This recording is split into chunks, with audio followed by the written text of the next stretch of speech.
du commencement d'un petit mal de crâne, bam, c'est les urgences directes. Voilà, c'est comme ça. Donc, je suis conscient que ce n'est pas parce que quelqu'un sort d'une voiture en parlant que ça veut dire que tout va bien. Or, nos médecins du Cameroun, après 60 ans de colonisation, ne maîtrisent pas ça. Et ils ne risquent pas de maîtriser puisque vous êtes tout le temps en train d'aller chercher les causes ailleurs, alors que la vraie cause est devant vous. Quand Gabriel Nandip est décédé, je n'ai entendu personne me parler du fameux conducteur qui a causé sa mort. Je tiens à rappeler que pour l'instant, jusqu'à ce que quelqu'un me démontre le contraire, jusqu'à affirmation contraire, Gabriel roulait sur sa voie. Quand au détour d'un virage, il a vu un camion qui était sur sa voie à lui et il a fait le choix de continuer tout droit pour éviter ce camion, quitte à avoir une interaction avec le camion qui était sur le point d'être dépassé. Donc, Gabriel est décédé à cause d'une fausse manœuvre d'un conducteur. Ce conducteur n'a pas été bastonné, alors que chez vous, vous bastonnez des gens pour un vol de téléphone. Hein. Ah bah, va voler le téléphone à Douala et tu te fais gauler. Tu vas leader. Par contre, un chauffeur, du fait de sa maladresse, peut causer la mort d'un être humain et échapper à la vindicte populaire parce que les gens sont en train de chercher les causes de la mort ailleurs. Je n'ai pas entendu parler de ce chauffeur. Personne ne connaît son nom, ni à quoi il ressemble. Je n'ai pas entendu parler de ça. Pourtant, c'est lui qui est la cause de la mort de Gabriel. Il n'aurait pas dépassé ce camion. Il aurait su les règles à respecter pour engager un dépassement, que Gabriel serait encore en vie. Les organisateurs de la fameuse course du Sud, quand on organise une course, le risque de collision avec un être humain, c'est des choses qui sont envisagées et qui sont dans la mesure du possible écartées. Si on a pu cogner le pauvre Samy Lenoir, très beau mec, j'aurais préféré à la place de voir ce gars mourir, 15 abrutis comme Vépelon crever, quoi, je sais pas moi. Je sais pas, tu avais 15 comme Vépelon qui clamsait dans un accident à l'ouest, brûlé par un camion transportant de l'essence frélatée. Non mais ça allait faire mal à qui? Là, ce qui fait mal, c'est que tu vois un beau mec qui est en train de partir comme ça sous terre. C'est triste. Et Vépelon, il en vit avec son gros nez. Vous trouvez ça normal, les gars? Vous trouvez ça normal? Non mais, sérieusement, quand tu vois l'autre Aïcha Kamwaza, plus moche que ça, tu ne trouves pas. Je ne sais pas s'il y a quelqu'un qui bande devant le genre d'un gars là. Mais 15 comme elle la pouvait d'ailleurs, ça allait faire quoi à qui? Les gars là, le Samy Lenoir là, ça déchaîne autant de passion parce que les filles ne veulent pas accepter qu'on mette un aussi beau corps au sol. Vous croyez que si c'était Vépelon qui était mort là, qui se serait emmerdé à aller chercher les causes de la mort? On n'en avait rien à foutre. Le mec a un nez d'éléphant, il est bête, il n'a rien pour lui ce mec. Et donc, qui allait chercher les causes? Personne. 20 comme lui la bedaille, on s'en bat les couilles. Ça dérange qui? Donc les gens se sont déchaînés dans la passion avec des théories tout aussi fumeuses parce que oui, c'est un beau mec et je regrette que ce soit lui qui s'adaille. Mais ça veut dire qu'il y a des organisateurs qui, lorsqu'ils ont organisé un événement, en sachant qu'ils sont dans un pays avec plein de chauffards, n'ont pas envisagé le risque de collision avec un être humain. Cet organisateur, il est tranquille. Il est tranquille parce que on est en train de chercher les causes de la mort du pauvre homme ailleurs.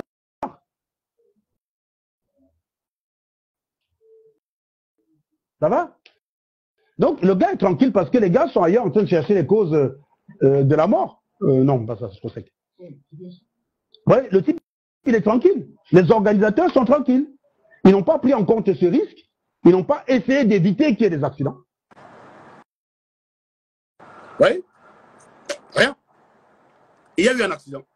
Au lieu de s'interroger sur la sécurité lors de cet événement, on est en train d'aller chercher des trucs, quoi. On est en train d'aller chercher, et en tout temps, le gars est tranquille. Bon, supposons, les organisateurs, ils ont fait ce qu'il fallait. Alors, on suppose, hein, les organisateurs, ils ont fait ce qu'il fallait. Et que là, pour le coup, l'accident est dû au fait que Samy, aussi beau soit-il, a manqué de prudence. Et s'est retrouvé à un endroit où il n'aurait pas dû être. À ce moment, c'est la partie secours qui doit être interrogée. Est-ce que, quand on prend des précautions pour qu'il n'y ait pas un accident, on envisage quand même qu'il puisse avoir un accident? Est-ce qu'il y avait donc une ambulance dans les lieux de l'événement? Parce qu'on parle d'une course automobile, donc le risque d'accident, il est quasiment 1. La probabilité, c'est 1. Est-ce qu'il y avait une ambulance pour transporter un accidenté, pour l'amener en hôpital? La réponse, à l'évidence, c'est non, puisque les gens disent qu'ils l'ont transporté par leurs propres moyens pour l'amener à l'hôpital. Ça, c'est un premier problème. N'organisez jamais ce genre d'événement, n'y allez pas s'il n'y a pas de sécurité. Donc, il y a un deuxième responsable. Donc, premier responsable, l'organisateur. Il n'a pas fait gaffe au risque. Bon. Admettons que sa responsabilité est dégagée, que c'est Samy qui a pris les risques. Bah, au niveau de l'évacuation d'un accidenté, il n'a pas fait ce qu'il fallait. Donc, on continue. On arrive à l'hôpital. Tu as un médecin qui diagnostique, qui constate que c'est une opération urgente qui nécessite un plateau qui n'existe pas à Kribi. Quand même, Kribi, les gars, vous allez tous les jours à Kribi, vous nous bassinez des photos en disant que Kribi est beau, que le pays. Vous voyez pourquoi je vous dis que ce pays-là, quand je vous dis que je ne peux pas, je ne mets plus les pieds au Cameroun, vous dites que non, c'est un Kondengi. Non, les gars, Kondengi, on peut gérer, les gars. On peut gérer Kondengi. Je gère comment un gars, que lorsque je suis sur la route, il dépasse au virage, il veut me tuer. Je gère ça comment? Comment j'évite ce genre de risque? La seule façon pour moi d'éviter ça, c'est de ne pas voyager. La dernière fois, même quand j'ai voulu éviter ce risque-là, en disant non, je ne prends pas la route. Je vais prendre le train, je vais prendre l'avion. Ma soeur m'a dit non, le train, c'est pas mal aussi. Essaye le train. Tu vas voir qu'il y a quand même des choses qui évoluent au pays. Le train est parti dérailler. Donc, je vous dis que non, non. C'est pas Kondengi qui me fait pas au pays. Non, Kondengi, c'est gérable, ça. Ça, c'est rien. J'ai les dos. J'arrive en Kondengi, j'aurai une cellule aussi belle que celle d'Amoukson. Donc, il n'y a pas de problème. J'aurai un téléphone. Je vais même vous fumer en faisant des directs depuis la prison. Non, non, c'est pas un problème, ça. Comment je gère les dépassements au virage? Moi, comment? Il y a quoi contre ça? Ah, rien. Donc, je n'y vais pas.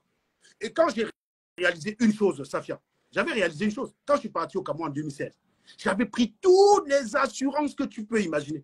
J'avais payé mon billet d'avion avec deux cartes. Les deux cartes étaient full assurance. Genre que si j'avais un problème, j'avais mon assurance, bien sûr, qui fait que si j'ai un problème dans un pays, on vient me chercher là-bas pour m'amener en France. Donc j'ai ça, j'ai cette assurance-là, évacuation. S'il m'arrive quelque chose dans un pays comme aux États-Unis où la santé coûte cher, un avion médicalisé viendra me chercher pour me ramener en France. J'ai cette assurance-là. Toutes ces assurances-là, j'avais tout pris bon. Mais ça m'aurait été inutile si j'avais fait partie des blessés à SDK. Inutile. Quand j'ai vu comment on transportait des gens sur deux bâtons, j'ai compris que toutes les assurances que tu veux là, il y a un endroit où ça ne marche pas, c'est le Cameroun. Donc, quand tu ne veux pas prendre le risque, ne go pas au pays, man. Ne go pas au pays. Donc, quand vous les abrutis, je vous ai dit que même si je veux go au pays, mes filles vont déchirer mon passeport. Elles ne peuvent plus jamais me les go dans ce pays-là. J'ai dit que je ne peux plus ouvrir la bouche comme ça. J'ai dit à Megan que je m'en vais au Cameroun. Mais c'est que si elle a le gun à côté, moi, elle va me tirer une balle dans le pied pour que je ne voyage pas. Elle serait capable. Une fois, j'ai fait une blague comme ça en disant je vais au Cameroun. Que j'ai envie d'aller au Cameroun dans 3 mois. J'étais à table à mes enfants. Et les 3, je ne sais même pas Marc. Hein.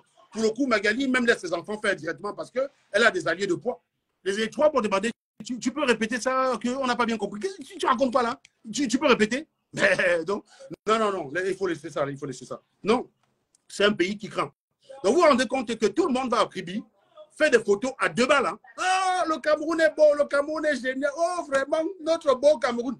Dans une ville comme ça où il n'y a même pas moyen d'opérer un bras, et vous êtes sur Internet en train de me parler de sorcellerie, de le gars piné avec Harimo. Mais s'ils ont piné, où est le problème? Est-ce qu'on a dit qu'il a été poignardé, on ne sait pas qui est le tueur? Non. Les causes de... Qu'est-ce qu'il envoie à l'hôpital? C'est un accident.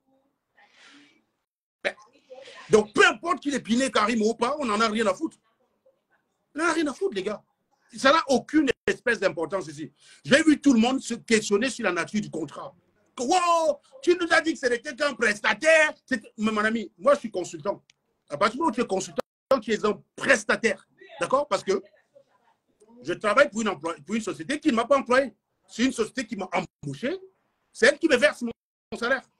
C'est elle qui me verse mon salaire. Là où je travaille, c'est pas elle qui me verse mon salaire. Donc, je ne vois pas en quoi être prestataire, c'est un problème. Chez EDF, vous avez des gars qui sont consultants depuis 10 ans. Ils ont commencé consultants sur l'EPR 1 et ils sont consultants sur l'EPR 2. C'est-à-dire que quand vous voyez leur email, c'est marqué toujours externe dessus, comme le mien. C'est marqué externe. Tu es un intervenant externe. Voilà. Alors, ce n'est pas un statut qui est merdique. Hein. Il y a des gens qui préfèrent être intervenant externe parce que c'est eux qui décident leur salaire. Qu'est-ce que j'aille foutre dans une boîte avec salarié? Quand on m'appelle, on me dit c'est pour un CDI, ça dit gars, non merci gars. L'autre jour, on m'a appelé, c'était pour Technique. Technique, c'est un gros groupe de pétrole. Et j'ai dit que j'ai dit à la boîte de la société de conseil que si vous avez la même offre en tant que consultant, vous pouvez m'appeler. Mais je ne cherche pas à rentrer dans une boîte. Parce que ça me fait perdre du chiffre d'affaires. Qui vous a dit que prestataire, c'est rabaissant? Vous croyez quand je dis que je gagne 15 colos là, vous croyez que j'aurais pu avoir 15 colos en tant que salarié dans une boîte? Non, mais sérieusement. Vous croyez que j'aurais pu? Donc, vous faites fixer sur le statut, mais qu'est-ce qu'on s'en fout du statut? Quelqu'un était même venu une fois m'attaquer, me dit, oh, le statut de Serge Anango, c'est comme le statut d'intérimaire. Mais si tu veux, mon gars, moi, ce qui m'intéresse, c'est ce qu'on verse sur mon compte à la fin du mois. C'est la partie là qui m'intéresse.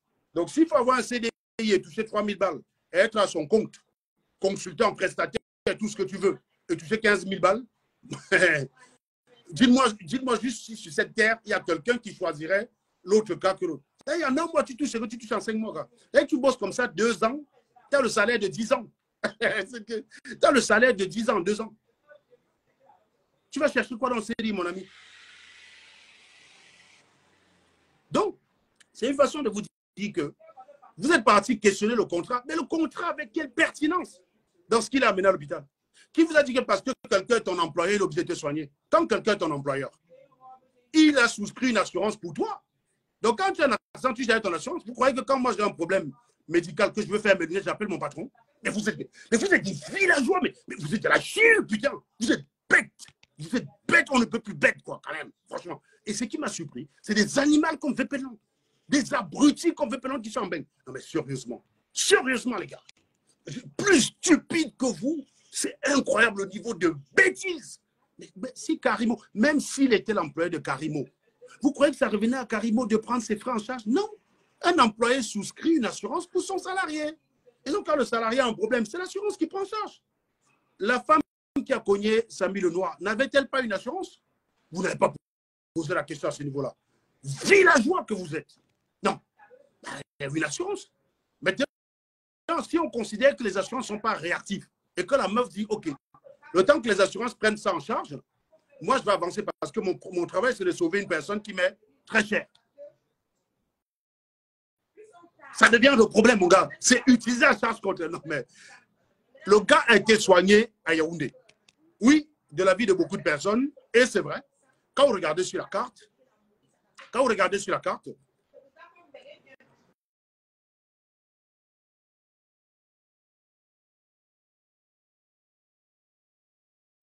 donc,